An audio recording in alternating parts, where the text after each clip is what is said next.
Hey, good morning. It's Owen Bigland. This is the Inside Edge video blog. I'm going to call this one buy low, sell high. But unfortunately, as we all know, it's a golden rule of investing, but a lot of people do it in reverse. They sell low and buy high. Now, with the current Vancouver market right now, if you're a seller, you're selling at top of the market. It's a good time to be a seller right now. We're in a seller's market. If you're a buyer, it's not as great. You are going to start paying top of the market right now, and you're getting into multiple offers.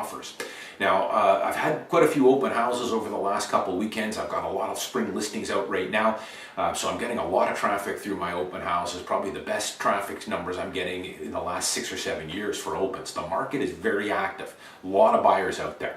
Now, in talking with people at my open houses, a lot of them, they've been looking for a while. Some of them have put in offers and lost out. There's some frustration there for sure, and I can totally understand it. It's tough being a buyer when there's this much activity out there, and you're getting into bidding wars in some cases. As soon as something hits the MLS, you pretty much have to be on top of it. So I'm seeing, in talking with some people, some frustration, and some of them are saying, well, maybe I might just, take a breather. Wait till the market goes down, or at least cools down a little bit, and I tell them for sure it's not a bad idea. If it's not for the faint of heart right now, this current market, but you're also taking a pretty big chance. You don't know how much longer this market will continue to roll. It could go up another 20% here. We will eventually get into a more balanced, or even move back to a buyer's market, but we just don't know when. Prices could go up 25% from here, and the correction we get might only be 10%. But the other thing that people need to be aware of, in my 20 years in real estate, a lot of people talk a big talk, like, yeah, I'm gonna follow that rule of investing, and I buy low, sell high. Right now the prices are high, so I'm gonna go off the market here, and I'm gonna wait till a correction comes along, and I'm gonna buy low.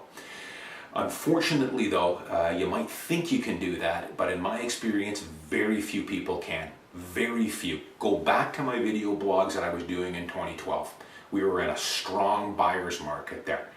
There were some fantastic opportunities, but buyers were extremely rare. It was like a total eclipse of the sun, getting buyers. The buyers I did have at that time were very successful business people, savvy investors, people that had a lot of experience in investing and buying real estate.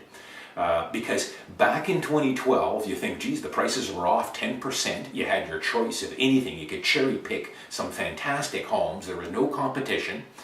But when you watched the news and picked up the newspaper, it was all, the sky was falling in.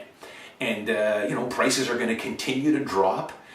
We could this could be the big one. We're down 10%, and we could be headed for another 20 or 30%. Unemployment numbers weren't very good. There was all kinds of dark clouds on the horizon. The Chinese buyers have stopped coming.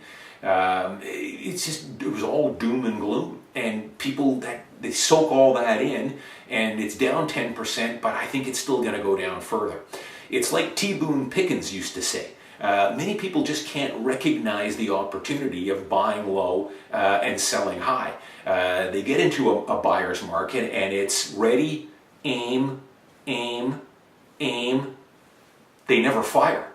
And I've seen that firsthand so many times. So buy low, sell high, it's good if you can see it through, if you've got the mindset. And nobody will ever know until you get into that situation, when it is a buyer's market and there's all these dark clouds. Will you be able to aim and fire? So keep that in mind. It can be frustrating when we're in a seller's market like it is today, and if you do want to take a breather and wait for the market to correct, so be it. But just make sure that you recognize that opportunity when it happens. So many people I had in 2012 that were aiming and aiming and aiming and never fired. 6 months later, the prices were back up again, and they're probably still on the sidelines. I'm Owen Bigland. Hope you learned something. I got houses to sell. I'll see you next time.